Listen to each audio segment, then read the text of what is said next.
Middle of Nowhere has a never-ending cache of horror stories and happenings that'll freak you out. Welcome back to the swamp, my friends, and welcome if you're new. Today I'm going to be sharing some creepy and allegedly true middle of nowhere horror stories sent in by viewers just like you. As always, if you have a story that you would like to share in a future episode, be sure to submit your story at swampdweller.net or the email you can find in the description down below. I would love to share your story with everyone here in the swamp. Now, be sure to hit that like button and subscribe if you're new, and get ready for some creepy and allegedly true middle of nowhere horror stories that'll freak you out tonight.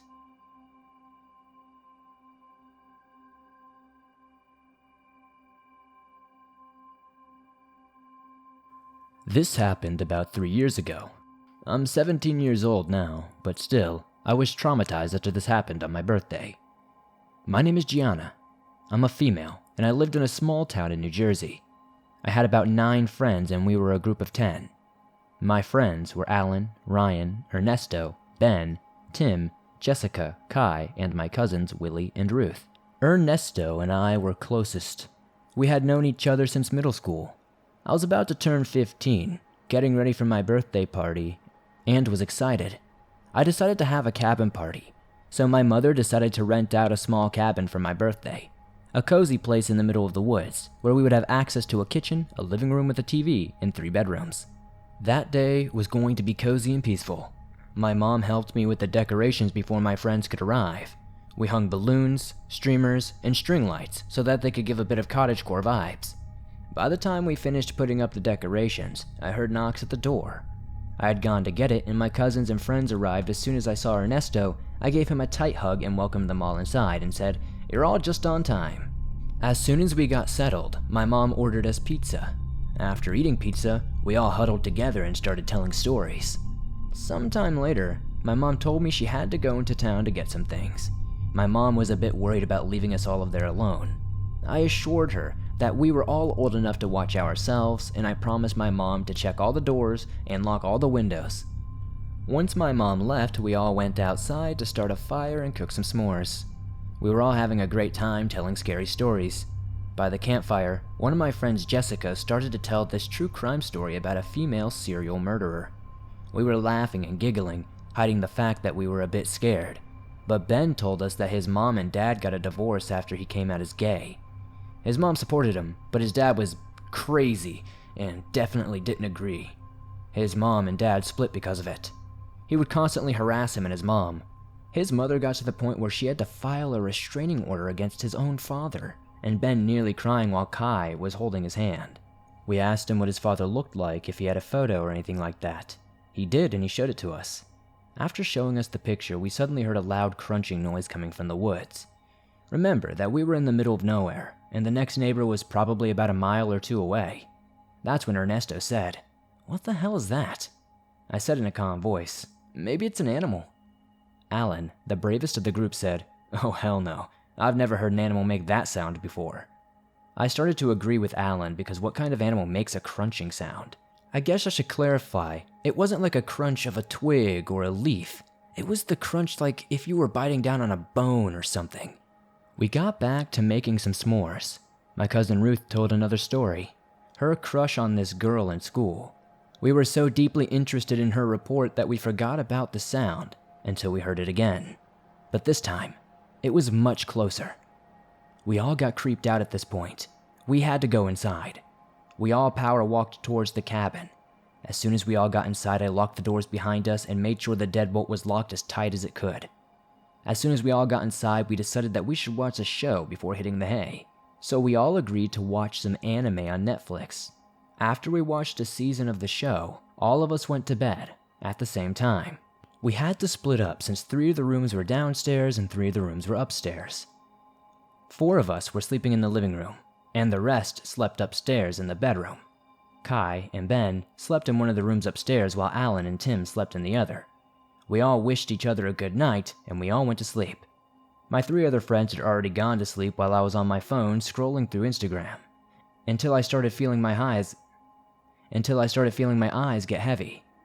Once I felt more tired, I plugged my phone into the charger and drifted off to sleep.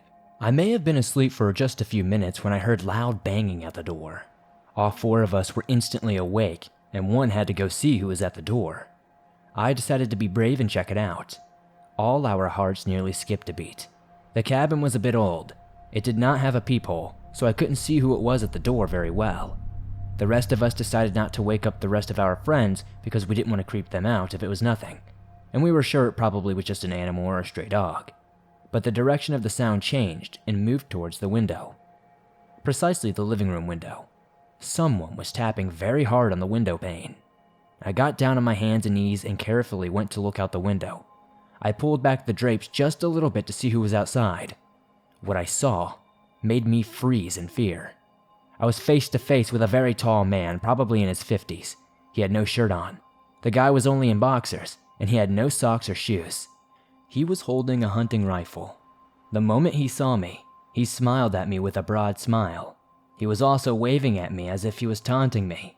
He pointed to the front door as if he were telling me to let him in, but I instantly recognized that this was Ben's father from the photo that Ben showed us.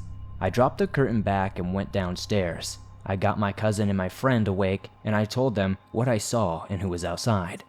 They were all scared, just as I was. We decided to all go upstairs and huddle together. Ernesto and Ryan went to wake up Alan and Tim, and then went to Kai and Ben's room. We all told them that there was a crazy person outside the window. They were all so tired, and when I say crazy person, they all jolted awake, now entirely on guard. When Kai and Ben asked who was outside, I was hesitant to tell them, but I said, "It's your dad, Ben." I saw Ben's face change into a horrified expression, and seen the tears start to fill up in his eyes. Jessica and Tim tried to comfort him, including Kai, who was starting to melt down. Some of them were skeptical and asked me if I was dreaming or something. I assured them that I was fully awake the moment I said that. Suddenly, we started to hear loud banging sounds coming from the door, along with the voice from Ben's dad saying, "Let me in, little kids." We were all horrified, standing still and not knowing what to do. One of us or some of us had to go downstairs to get one of our phones to call the police. We all decided to go down as a group. Ben's psycho of a father already knew that we were already in the cabin, but we didn't want to let him know our location within the house. Tim went to grab his phone. You're probably wondering whether we looked for weapons, like in every horror movie. If you're wondering, of course we did. The rest of us ransacked the closet looking for something to defend ourselves with. Jessica and Ruth took out some chopping knives from the kitchen. Ben got some pepper spray he found. I eventually got a metal bat, and Ernesto grabbed a pocket knife. Tim was tasked with calling the police, and that the service was tacky. We were having a hard time getting through. I told him to hold on, and then I would check my phone. Before I even got to the living room, we heard a loud banging from the front door. Ben's dad was trying to kick down the door. After many more kicks, he put a big hole in the door and his foot went through. He said, "I'm going to kill you." The rest of my friends were all screaming like crazy. Before he could unlock the door, I ran over, approached him, and sprayed him in the eyes and nose with the pepper spray we had. His dad jumped back and screamed in pain, screaming racial slurs and bad words. Ben swung open the door and yelled at me, saying, "Gianna, hit him!" I picked up the metal bat and turned it hard on his dad's head. His psycho dad fell to the ground, not moving. We all ran back upstairs and ran inside upstairs. We all worked together to barricade the door. Then I remembered Tim still had his phone. I asked him to let me see it and call 911. Luckily, the call managed to get through. I told our situation to the operator, our location, and how many of us there were. The operator told us to stay in the barricaded room until the police arrived and that they would send a few officers to the scene, and we hung up the call. But we realized the door was now open wide so the psycho could come in, and nothing stopped him. We sat in the room for what felt like an eternity until we heard sirens in the distance and could see flashing lights around the cabin. There were about 5 police cars outside. Luckily, the sicko was still unconscious when the police arrived, and they took him away in handcuffs. When he woke up, he found himself in a police car. The police then greeted us and asked to give a statement. We told them everything that happened, and they made sure we weren't injured. We were all in touch, very traumatized about what had just happened and shaken up, and we all just wanted to go home. The cops stayed with us until our parents came to pick us all up. As I said at the story's beginning, we live in a small town and it didn't take long for everybody to hear the news. We discovered that Ben's father had somehow found that Ben We discovered that Ben's father had somehow found out that I invited Ben to my birthday party at the cabin and planned to kill him and all of us. According to the police report, he was incredibly high on illegal substances when he tried to break into the house. Ben has been seeing his therapist, but I thank him and myself every single day. If it weren't for intelligent thinking, we wouldn't be alive today, and I'm happy we made it out of those woods alive.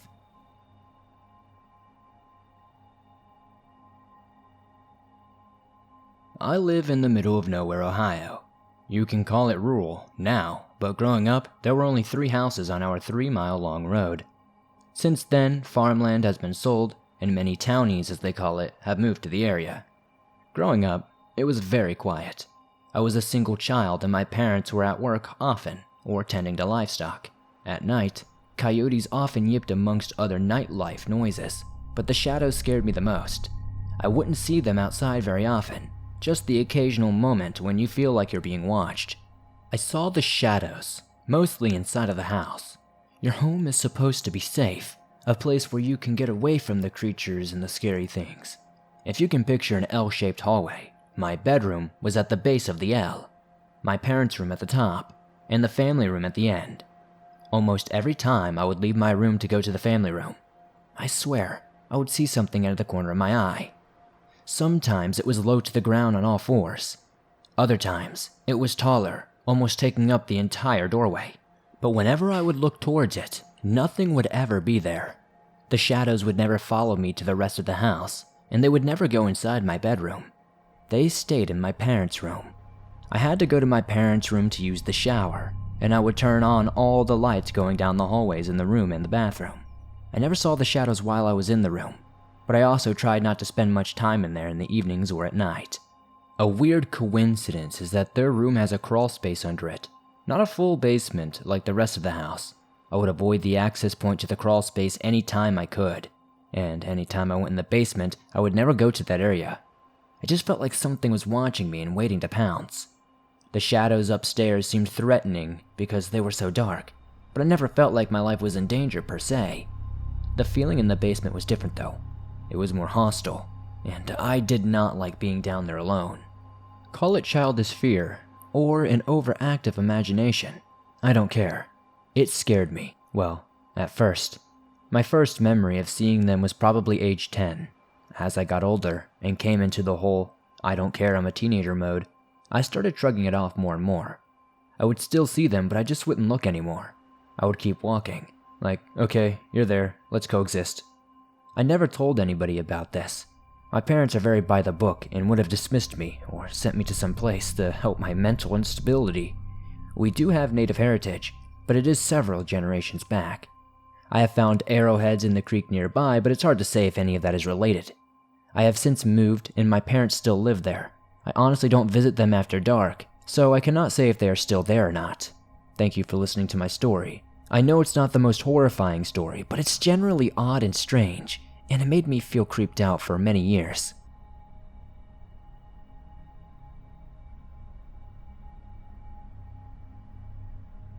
My boyfriend and I adore hiking, and there are so many places to go because of where we live in Oregon. Anyway, we decided to go hiking after 11 p.m. to one of the most used trails in our area. We had both been there multiple times and neither of us were ever concerned that something would happen. There was only one thing we were kind of nervous about: wildlife that had just happened to jump out at us. We parked on the side of the road and walked to the start of the trail. Even though there was a fire, the path was immaculate and stable. We started walking up the trail and we just started talking about paranormal things, witchcraft, and even wendigos. I know, terrible move on our side talking about things like that. Now, it is to be noted that we both had flashlights, and they worked just fine, brand new batteries and everything. We were both being very observant as to where we ended up on the path. As we got deeper into conversation, we both realized in just a few seconds that we were not on the trail anymore, and nowhere near one. I mean, it was like out of a blink of an eye. We were on the trail, and suddenly, we're just in the middle of the woods. Suddenly I remember walking on the course, and then we just weren't. I freaked out and told him we needed to start backtracking, but thankfully he said no because we could not see the trail around us or anything we recognized. If we tried backtracking, I would not be here writing this probably. He told me we needed to start walking up the hill in hopes of either standing on a ledge or finding the path again. We walked up for a while up the mountain when thankfully we popped out on a fire road. We walked down terrified and came out on a road about a mile away from where our car was. I just wanted to share this weird experience because I have no idea how to explain it. It's almost impossible that we would just wander off the trail and not notice. I know we were in conversation, but we were still very diligent of our surroundings. I also need to note that we have barely any memory of the time out there. It just reminds me a lot of these strange missing 411 stories I've heard on the Swamp Dweller channel, and I wanted to send in this short experience to see what the Swamp Dwellers think.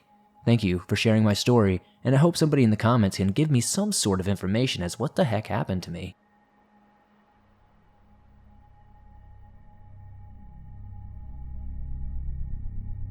This happened in early November of 2016. I was moving to Philly from Chicago, and my boyfriend had flown in to help me drive across the country. My parents live in Ohio, so we were on our way after making a pit stop there. Being broke at the time and wanting to save on tolls, we decided to take the toll-free route, landing in Philly in about 10 hours. Initially, we were going to leave my parents' place early, but we got distracted and didn't leave until about 4 p.m. Not a big deal. I've driven from Chicago to California and hiked parts of the PCT and the AT by myself. I was mostly bummed because the sun would be down by the time we get to all the pretty foliage in the Smokies. Now, the route we picked essentially had you dipping in and out between West Virginia and Pennsylvania. The parts of West Virginia we would be driving through are home to the Mothman appearances. I was excited about it as those stories fascinate me. Living in this city, I don't often get to see a clear night sky. Having road tripped a lot, I know sometimes more scenic highways would have had better viewpoint pullovers. So, when we were in West Virginia, I told my boyfriend to Google one and see if anything popped up. Sure enough, he found one.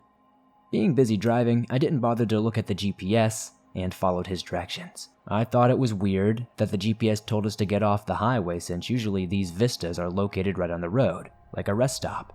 Whatever, I thought. We take the exit, turn down this dimly lit road, and it leads us up a smaller mountain base. I find it strange that there aren't any other cars around. I saw a rusty sign for a scenic lookout, which pointed us down what looked like a service road. The road itself was not paved, and the only other road leading off was gated off. Both of us got a peculiar feeling.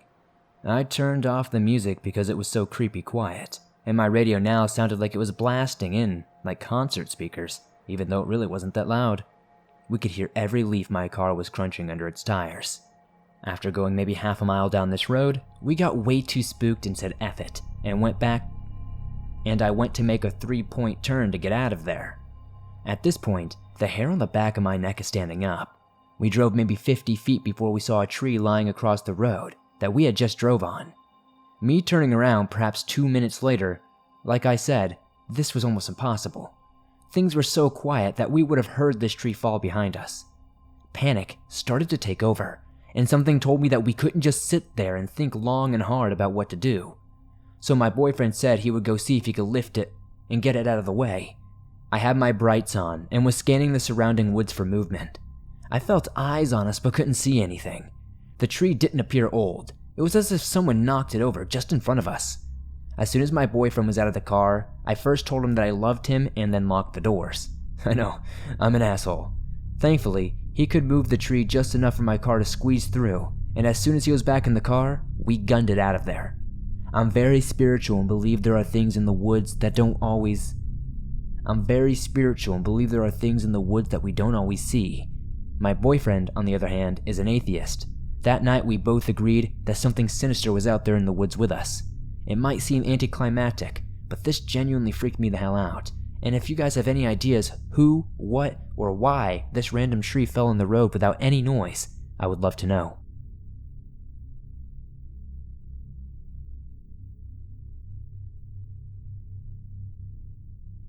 I never enjoyed camping. I savored the comfortability that modern life affords. But every year, my old group of high school friends would go up to the same lake, set up the tents on the same shorefront, drink the same beer, and tell the same stories. I always did enjoy that. It was like having a lousy job, but all your coworkers were awesome. It was making it just bearable. So, for the 2 to 3 days a year, I put myself through crapping in the woods for the laughs that came with it. We'd all drive up on the Friday after work and usually take the Monday off following the weekend and stay until then.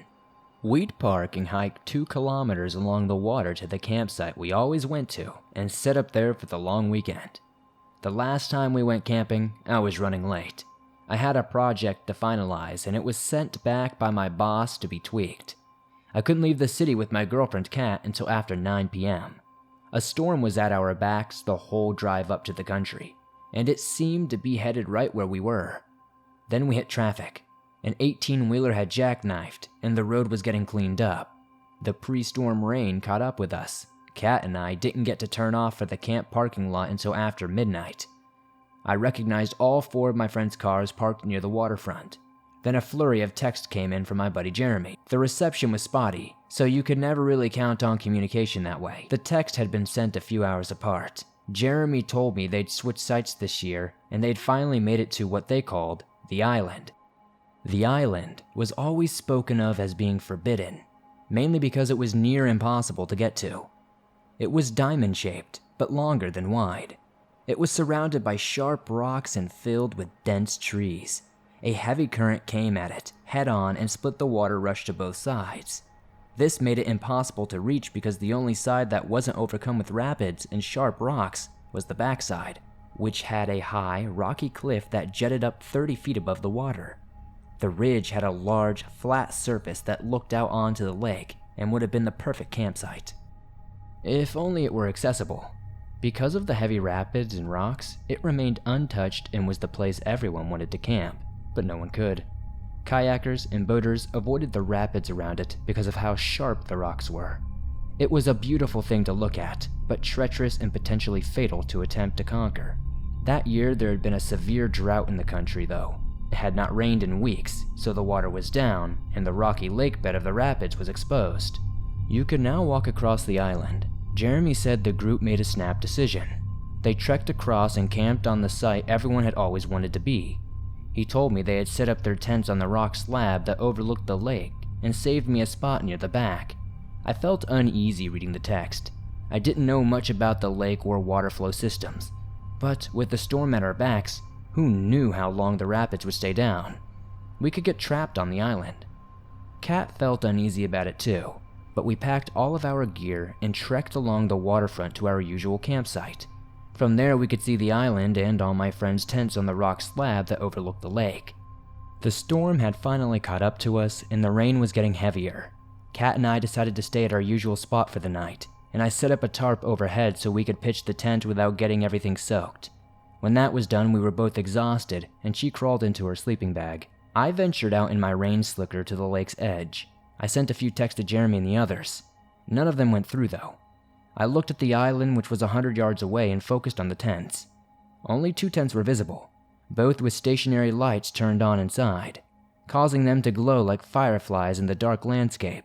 I couldn't see any movement though, but that was not surprising. It was late and they had all probably gone to bed. As I turned back to my tent, my flashlight caught strange shapes of rocks in the dried up rapids, like they all had abnormally curved edges. I didn't think much of it, and joined Kat in the tent. When Kat and I woke up the following day, it was still dark out, even though it was past 10 a.m. The storm was growing heavier. We put rain gear on and went to the lake's edge to look out at the island. The storm had caused the water to rise, just a few inches higher, but it was starting to move quickly. The visible tents looked the same on the rock slab. The flashlights were still on in the same positions. No movement. We figured the idiots were probably still drunk or hungover and had no idea what the situation with the storm was. I yelled across to the island, but the rain and thunder covered my voice. Kat and I talked about it and decided to trek across the rocky floor of the lake while we could. We climbed down onto the lake bed, 5 or 6 feet below, and made our way through the muddy, rocky terrain. As we got closer to the island, I noticed the strange-shaped rocks I had seen the night before. There were a lot more than I had previously seen. They seemed to surround the entire island. There were more rows of sharp rocks jutting up and huge pointed boulders with multiple carved and sharp edges. None of them looked naturally eroded and formed by time though. They did show aging, but they didn't look like they had been there forever, if you get what I mean. They looked like they had been sharpened like fish hooks. No wonder kayakers and boaters didn't come this way. As I looked closer, I saw inscriptions carved into the sharper hooked rocks. The carvings were deteriorating, but I could tell they were symbols. Someone, long ago, was responsible for these symbols and hooks. We continued toward the island, narrowly avoiding the sharp rocks and slippery ground. Along the island's edge, we found a portion of stones that opened and gave an entrance. We climbed the rocks and made our way onto the island. The woods were dense and dark, so we decided to move along the side of the island and towards the rock slab and campsite. The storm was starting to get heavier, and boy did it make the climb up hard. But we found our way to the campsite and saw 4 tents. There was a soggy fire pit, some beer bottles and cigarette butts, loose garbage and foldable chairs. But no people. None of my friends were there. We looked inside all of the tents and everyone's belongings were still there, but they themselves were missing. Kat thought maybe they were in the woods. Perhaps even they found a cabin or shack on the interior, something to investigate or ride out the storm in. Then I saw the carvings. The giant slab of stone we were standing on had lines of the same symbols from the hooked rocks on the lake bed. Kat noticed them too and mentioned they looked indigenous. We found a rough pathway into the woods, but the path wasn't more than just trampled grass, shrubs, and bushes, and some beer cans and cigarette butts. We followed the trail as it led further into the island's interior.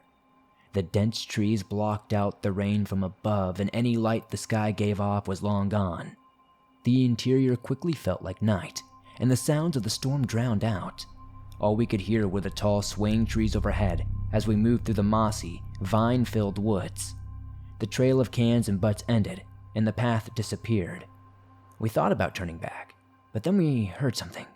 A whimper. It was coming from somewhere up ahead. It was animalistic. It sounded hurt and afraid, whistling upwards at the end of each whine. I continued forward. Kat followed behind me. On the path ahead there was a long, nylon-looking rope.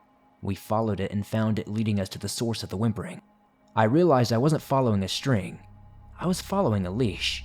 Jeremy's pit bull, Oscar, was crouched under an upturned tree, trembling. He had several small slashes across his body. None were profound, but they all looked like they hurt. We approached him calmly and managed to lead him out from under the tree's roots. As we inspected him, it was undeniable that an animal had attacked him. Kat and I whispered to each other, deciding to take Oscar and get off the island and hike back to our car for cell reception. Something terrible had happened.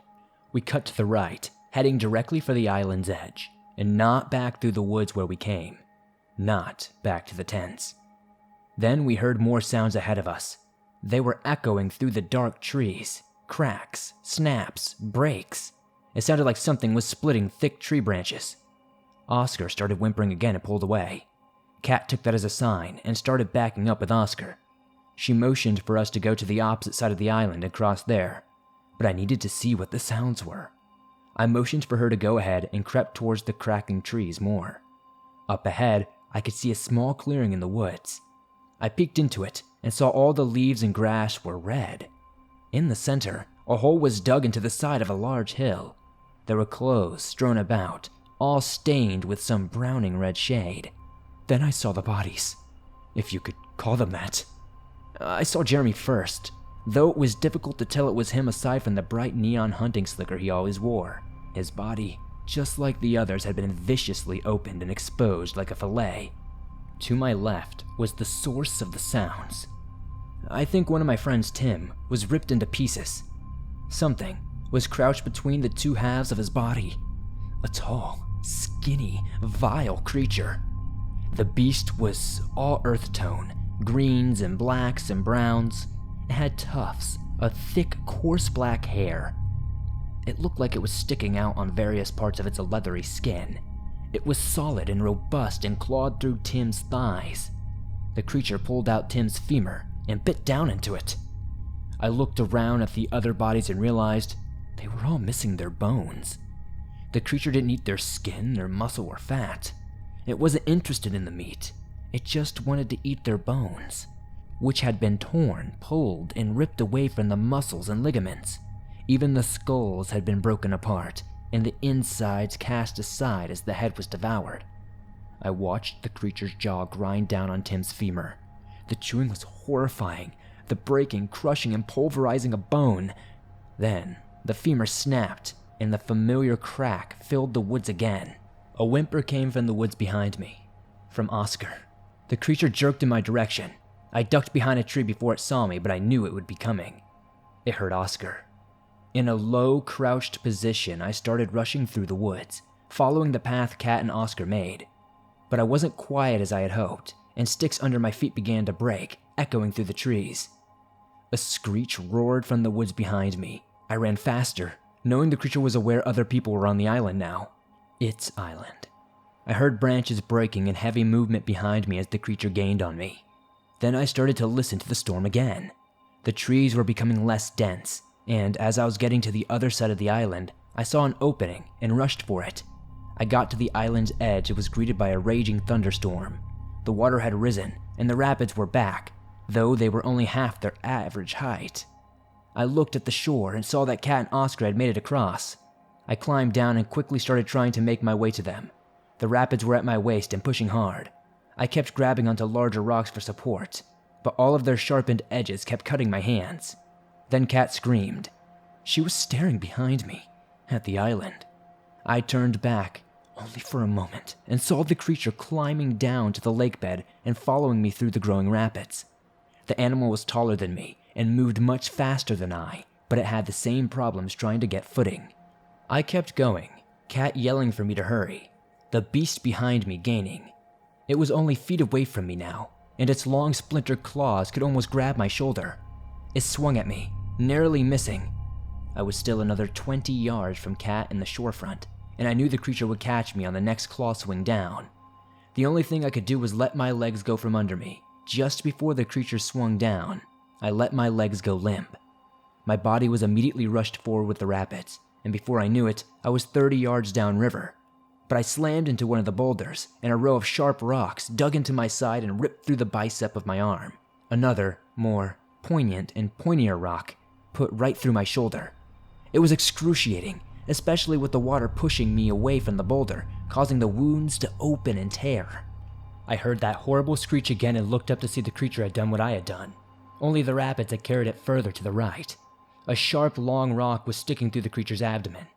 It had been impaled and was trying to pull itself forward and off, but the hooked edge of the tip was too jagged, and the rapids kept hitting the creature, forcing it back to the hilt.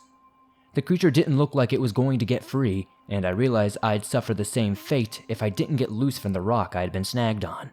I managed to pull myself forward and free from the stones lodged in my shoulder and arm. The hooks on the ends tore off a good chunk of skin and meat when I did, but I was free. I slipped, struggled, and fought to the shore where Kat and Oscar were waiting. I rolled both of my ankles and could barely stand up. Kat helped me up, and we looked back at the rapids. The rising water and heavy current were overcoming the creature. We could only see it from the chest, and it was beginning to give up. But when it saw us watching, it got a jolt of energy and was finally attempting to pull itself off the rock. We didn't wait around to see if it did. I did my absolute best to rush Kat and Oscar through the woods, and we found a cottage not too far. We called the police from there, and an extensive investigation started. But ultimately, all that was released to us or the public was a wild animal attack had left several young adults dead on an island they weren't supposed to be on. I still think back to the rocks and boulders surrounding the island, the sharp ones, the one I'd been stuck to and the one the creature died on. Up close, they were all stony fish hooks. I always thought fish hooks were used to catch something to eat, but I was starting to think these were used in the sense of keeping something from trying to escape. Whoever sharpened those rocks, however, they did it and they knew exactly what they were doing.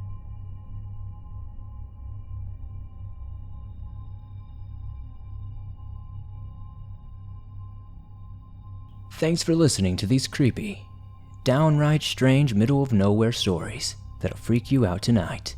If you enjoyed these stories, please be sure to hit that like button as it helps me out a ton. The more likes this episode gets, the more YouTube promotes it, and that's incredibly helpful to the swamp growing its ever-expanding waters. If you're listening to this on Apple Podcast or Spotify, give us a 5-star rating over there, as it helps us grow on those platforms. If you're new to the swamp, why not join us? Be sure to hit that subscribe button and turn on notifications to never miss a new episode, as I upload them nearly every single day, and all things natural and supernatural. If you have a story that you would like to share in a future episode, be sure to submit it at swampdweller.net or the email you can find in the description down below. I would love to share your story with everyone here in the swamp. It's stories like yours that help keep this show going on a daily basis. If you're on the go, but don't have YouTube Premium and still want to download and listen to your favorite Swamp Dweller scary stories no matter where you are, you can download them absolutely free from Spotify, Stitcher Radio, Apple Podcasts, and just about anywhere else you find your favorite podcast online.